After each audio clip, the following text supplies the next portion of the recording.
Okay, we put some steak fries from the grocery store that's already been cooked, and we are reheating them, and it said 300 degrees for 10 minutes, and it's almost done, and we're gonna see how good that worked, because I don't have anything to cook.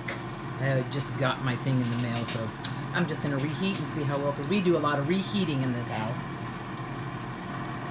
So we're gonna check in about a few seconds, and we'll see how well the reheating process is. Ding, ding, ding, ding, ding, ding, ding, ding. A few seconds can feel like a few minutes, but I wanted y'all to be able to see this, just in case you want to buy this. It's pretty cool because it's not messy. My kids love to eat fries, and I hate that they have to use it. Well, let's check it out. Oh my goodness gracious. It's like if I just bought them out of the grocery store. I wish you had smell a thing on this phone. You can smell it. It smells good. Well, that worked out good. It's nice and crispy. Yeah. All right. Well, that's all I got for right now. And I decided to cook something because I got some really good recipes in the book. I mean, excellent recipes.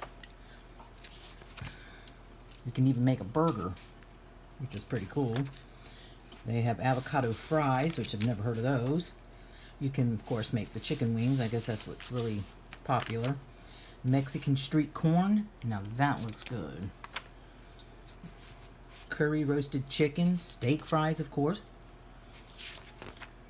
Shrimp scampi. And a big roasted chicken. And just make sure you read everything. I mean, it has a little chart where it tells you what you can bake it in, how many pounds, how many minutes, what's the temperature, and blah, blah. But make sure you read the book, because you can use some oil, but you got to see the directions on how to use the oil for the air fryer. You don't fill it with oil. But anyway, it's a really cool thing. I like it. I'm going to try and think of a recipe to cook. Alrighty. I hope this helped. It's really nice. It's big. It's a big piece of appliance, so make sure you find somewhere you're gonna put it, but it's pretty, so it's not an eyesore. It's cute. Alright, well, I hope that helps.